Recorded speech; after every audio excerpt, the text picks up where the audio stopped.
अस्सलामुअलैकुम। तो स्वागत है आप सभी का ज्ञापन एकेडमी के इस नए और लेटेस्ट वीडियो में। और आज के इस वीडियो में हम लोग आप लोग के 10th क्लास के उर्दू के दरक्षा की किताब से चैप्टर नंबर 17 पढ़ने जा रहे हैं, जिसका नाम है मनाज़िर कुदरत। देखिए, ये जो चैप्टर है ये एक नज़्म है। नज़्म मतलब आप लोग समझते हैं ना, पोएम। इंग्लिश में पोएम बोला जाता है और हिंदी में कविता बोला जाता है। जो आप लोग कविता पोएम सुनते हैं ना, पढ़े भी होंगे बचपन में कविता, ठीक है। तो कविता और पोएम को ही उर्दू में नज़्म कहते हैं, ठीक है। और उर्दू में नज़्म का मतलब होता है मोती पिरोना, यानी कि जिस तरह एक माला बनाने के लिए धागे में एक एक करके मोती को पिरोया जाता है ना, बिल्कुल उसी तरह उर्दू में नज़्म को लिखने के लिए, नज़्म तैयार करने के लिए लफ्ज़ों को, वर्ड्स को, उर्दू के वर्ड्स को एक एक करके पिरोया जाता है। सुंदर और अच्छे लफ्ज़ों का यूज़ किया जाता है और उसके बाद से नज़्म में जो भी कायदा कानून होता है उसको फॉलो कर कर नज़्म को लिखा जाता है, ठीक है। कविता को लिखी जाती है उर्दू में, ठीक, तब जाकर एक नज़्म तैयार होता है। तो ये भी जो चैप्टर है ना, एक नज़्म ही है जो कि बहुत ज़्यादा इंटरेस्टिंग और आसान है। मैं गारंटी देती हूँ आप लोग को समझ में आएगा, ठीक है।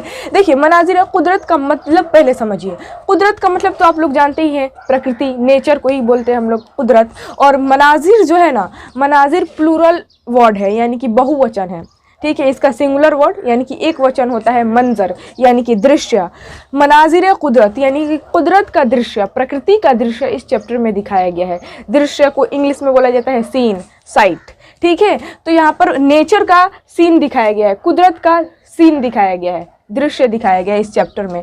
एक्चुअली में चकबस्त जो है ना, वो देहरादून गए थे घूमने के लिए। तो जब वो देहरादून गए ना, तो वहाँ के दृश्य को देखे, वहाँ के पहाड़ी इलाकों को देखे, ठीक है। और उससे मोटिवेट हो गए और मोटिवेट होकर उन्होंने ये नज़्म लिख दिया, कविता लिख दिया, जिसमें वो वही देहरादून के पहाड़ी इलाकों का मतलब दृश्य दिखाए हैं, वहाँ का सीन दिखाए हैं, वहाँ का कुदरत का सीन दिखाया है। तो इसीलिए इस चैप्टर का टाइटल क्या हो गया है, मनाजिर कुदरत, यानी कि कुदरत का दृश्य, कुदरत का सीन, प्रकृति का सीन, ठीक है। तो वैसे हम लोग इस नज़्म यानी कि इस कविता को पढ़ेंगे, लेकिन सबसे पहले इस चैप्टर के जो राइटर हैं, मुसन्निफ़, उनके बारे में जानना हमारे लिए बहुत ज़्यादा ज़रूरी है, क्योंकि एग्ज़ाम में क्वेश्चन पूछ देता है। तो देखिए, मनाजिर कुदरत नाम के चैप्टर के लेखक यानी कि मुसन्निफ़ है चकबस्त। क्या नाम है? चकबस्त। देखिए, इनका पूरा नाम पंडित बर्ज नारायण है। भले ही मतलब ये चकबस्त के नाम से मशहूर हो गए। क्यों मशहूर हुए? क्योंकि इनका तखल्लुस जो था ना, वो चकबस्त था। मतलब ये अपने शेर व शायरी के लास्ट लाइन में जो नाम यूज़ करते थे ना, वो चकबस्त यूज़ करते थे और इसीलिए चकबस्त के नाम से मशहूर हो गए। भले ही ये इनका पूरा नाम पंडित बर्ज नारायण था, लेकिन मशहूर हुए चकबस्त के नाम से। आगे बढ़िए, इनकी पैदाइश की बात कर ले तो 1882 ईस्वी में यूपी के फैज़ाबाद में हुई है। चकबस्त की पैदाइश कहाँ हुई है? तो 1882 ईस्वी में यूपी के फैज़ाबाद में। लेकिन इनके जो आबा अजदाद यानी कि इनके बाप दादा थे, वो कहाँ के थे? लखनऊ के थे, ठीक है, लखनऊ में रहते थे। तो इसीलिए जो चकबस्त थे वो बचपन में ही लखनऊ चले गए। भले उनकी पैदाइश यूपी के फैज़ाबाद में हुई, लेकिन उनके बाप दादा लखनऊ के थे, तो इसीलिए वो बचपन में ही लखनऊ चले गए और वहीं पर इब्तदाई तालीम हासिल की, यानी कि शुरुआती शिक्षा ली, ठीक है। आगे बढ़िए, अवेकनिंग कॉलेज लखनऊ में दाखिला हुआ चकबस्त का और 1905 में बीए किया। कौन? चकबस्त। 1905 में इन्होंने बीए भी कर लिया और 1908 में उन्होंने वकालत का इम्तहान भी पास किया। 1908 में वो वकालत का इम्तहान पास कर लिए और वो वकील बन गए और धीरे धीरे वो मशहूर होने लगे। लखनऊ के बड़े बड़े वकीलों में इनका नाम आने लगा और ये धीरे धीरे बहुत ज़्यादा फेमस हो गए, ठीक है। आगे बढ़िए, बचपन ही से शायरी का शौक़ था चकबस्त को ना, बचपन ही से शायरी का शौक़ था। तो इसीलिए 9-10 साल की उम्र में ही वो चकबस्त ने पहली गज़ल लिखी थी। 9 नहीं तो 10 साल के होंगे तो वो पहली गज़ल लिखे थे, ठीक है। और जब उन्होंने गज़ल लिखा ना, तो पीछे मुड़ कर नहीं देखा कि मुझे क्या करना है क्या नहीं करना है, बस वो गज़ल लिखे और लिखते ही चले गए, ठीक है। मतलब उनको दिलचस्पी आ गई गज़ल लिखने में और वो लिखते ही चले गए और अंतिम सांस तक उन्होंने गज़ल लिखा, ठीक है। और यहाँ पर देखिए, मैं 3 नाम लिखी हूँ जो कि चकबस्त के ये तीनों जन टीचर हैं। देखिए, शेर और शायरी के ये टीचर है, याद रखिएगा। एक है आतिश, दूसरे है गालिब और तीसरे है अनीस। ये तीनों जन जो है शेर और शायरी के टीचर है। किनके? चकबस्त के, ठीक है। चकबस्त इन्हीं से राय लिया करते थे और एक तरह से इन्हीं के बताए हुए रास्ते पर चलते थे चकबस्त, ठीक है। आगे बढ़िए, 1926 ईस्वी में एक मुकदमा के सिलसिले में चकबस्त राय बरेली आए और अदालत में कामयाबी के साथ उसी दिन लखनऊ जाने के लिए स्टेशन पर आए ट्रेन में बैठे ही थे। देखिए यहाँ पर ज़रा शुरू से और शांति से समझिए। चकबस्त जो है ना 1926 ईस्वी में एक मुकदमा यानी कि एक केस के सिलसिले में केस लड़ने के लिए वो रायबरेली आए थे। लखनऊ से अपने घर को छोड़कर रायबरेली आए थे, ठीक है, एक केस लड़ने के लिए। तो अदालत में उन्होंने वकालत की यानी कि केस लड़ी और केस जीत भी गए, वो मुकदमा जीत भी गए। और उसी दिन फिर से वापस लखनऊ जाने के लिए स्टेशन पर आए, ट्रेन पर बैठे ही थे कि दिमाग पर फालिज का हमला हुआ और जुबान बंद हो गई। जब वो लखनऊ जाने के लिए, केस तो जीत गए, लखनऊ जाने के लिए स्टेशन के ट्रेन पर बैठे थे, तो वही ट्रेन पर बैठे ही थे तब तक उनके दिमाग पर फालिज मार दिया और उनकी ज़ुबान हमेशा हमेशा के लिए बंद हो गई। और देखिए 7 बजे शाम को स्टेशन पर ही उनका इंतकाल हो गया और फिर उनको लखनऊ लेकर गया और वहीं पर ले जाकर दफना दिया गया। देखिए फालिज जो है बहुत ही ज़्यादा खतरनाक चीज़ होती है, कभी भी कहीं पर भी मार सकती है। तो चकबस्त के साथ वैसे ही हुआ था, वो ट्रेन में बैठे थे तो उनको दिमाग पर फालिज मार दिया, तो इसीलिए उनकी मौत हो गई। तो ये हो गया चकबस्त के बारे में कुछ डिटेल्स जो आप लोगों को याद रखना है। अब चलिए हम लोग इस नज़्म यानी कि इस कविता को पढ़ते हैं और समझते हैं कि आखिर चकबस्त जो है वो देहरादून गए थे, तो देहरादून के पहाड़ी इलाके में वो क्या क्या देखे और क्या क्या इस कविता में बताए हैं। मनाजिर कुदरत, अब हम लोग प्रकृति का दृश्य देखेंगे। चलिए मैं आप लोगों का बुक ले लेती हूँ। हाँ, तो ये है, स्टार्ट होता है आप लोगों का मनाजिर कुदरत नाम का ये कविता। देखिए शुरू में जो है ना चकबस्त लिखे हैं कि फ़ज़ाए कोह में ऐसी हवा समाती है, बशर की रूह को राहत की नींद आती है। इसमें बोल रहे हैं कि कोह मतलब होता है पहाड़, ठीक है, तो पहाड़ी इलाके में ऐसी हवा समाती है कि बशर की रूह को यानी कि इंसान की रूह को राहत की नींद आती है, ये बता रहे हैं चकबस्त, ठीक है। यानी कि जब वहाँ देहरादून गए हैं तो वहाँ की सबसे पहले पहाड़ी इलाके के बारे में बताए हैं कि वहाँ की हवा जब चलती है ना, ऐसी हवा समाती है, ऐसी हवा चलती है कि इंसान की रूह को राहत की नींद आती है। बस एक आलिम हूँ, 4 सितम तारी है, न शोर व शर है न दुनिया की आहवजारी है। इसमें बोल रहे हैं कि बस यहाँ पर चारों तरफ सन्नाटा है, वीरानी छाई हुई है, ना शोर व शर है और ना दुनिया की आहवजारी है। मतलब ना यहाँ पर गाड़ी वगैरह की आवाज़ सुनाई दे रही है और ना ही लोगों के रोने और गिड़गिड़ाने की आवाज़ सुनाई दे रही है। यहाँ पर चारों तरफ सन्नाटा है, वीरानी छाई हुई है, ठीक है। असर दिखाता है कुदरत का नगमा दिलगीर, शजर हजर से टपकती है राग की तासीर। बोल रहे हैं कि यहाँ पर जो असर दिखाता है ना, वो कुदरत का नगमा असर दिखाता है। वाकई में कुदरत का ये जो नगमा गाता है ना, क्या खूबसूरत गाता है, दिल को शांति मिलती है, ठीक है। शजर और हजर यानी कि शजर का मतलब होता है पेड़, दरख्त, और हजर का मतलब होता है पत्थर, ठीक है। तो बोल रहा है कि पेड़, वहाँ के पेड़ और पत्थर भी ना ऐसे नगमा सुनाते हैं कि दिल को शांति मिलती है, ऐसा राग गाते हैं। यह राग वह है जो मिज़राब का असीर नहीं, यह हर्फ कान के पर्दों में गोशा गिर नहीं। बोल रहे हैं कि ये राग जो है, जो कुदरत नगमा गा रही है, जो राग सुना रही है, ये राग कोई मिज़राब का असीर नहीं है। मिज़राब बोलते हैं म्यूजिकल इंस्ट्रूमेंट को, गिटार, तबला, ढोलक को हम लोग मिज़राब बोलते हैं, जो कि जिससे म्यूजिक निकलता हो, ठीक है।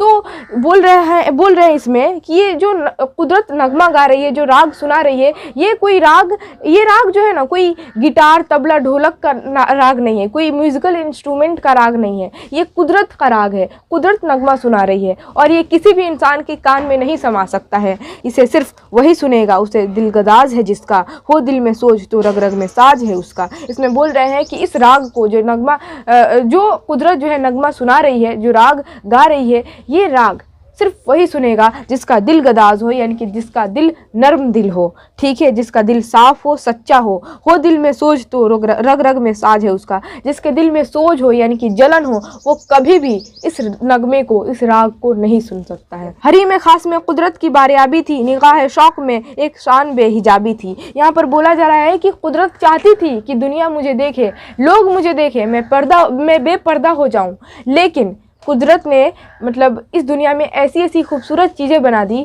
जिसे देखकर लोगों को ये एहसास हो सके कि देखो, बनाने वाला इतना खूबसूरत बनाया है तो उस मतलब वो कितना खूबसूरत होगा, ठीक है। प्रकृति ने, खुदा ने इस दुनिया में बहुत ही ऐसी ऐसी खूबसूरत चीज़ें बनाई हैं जिसे देखकर दिल खुश हो जाता है और शांति मिलती है। तो सोचिए, इतनी खूबसूरत चीज़ें खुदा ने बनाया है तो सोचो बनाने वाला कितना खूबसूरत होगा। तो यही बात का एहसास दिलाने के लिए कि जब बनाने वाला इतना खूबसूरत बना सकता है तो सोचिए वो कितना खूबसूरत होगा, यही बात का एहसास दिलाने के लिए प्रकृति ने इस दुनिया में बहुत ही अजूबा अजूबा चीज़ें बनाई हैं। ठीक है, शरीक जहाँ थी वज़े कदीम कुदरत की, आया थी संग व शजर से कशिश मोहब्बत की। यहाँ पर बोला जा रहा है कि ये जो कुदरत का रिश्ता है ना, इस दुनिया से, इस सरजमीन से जो है ना लाखों करोड़ों वर्षों से चला रहा है और इनके बीच एक कशिश मोहब्बत है।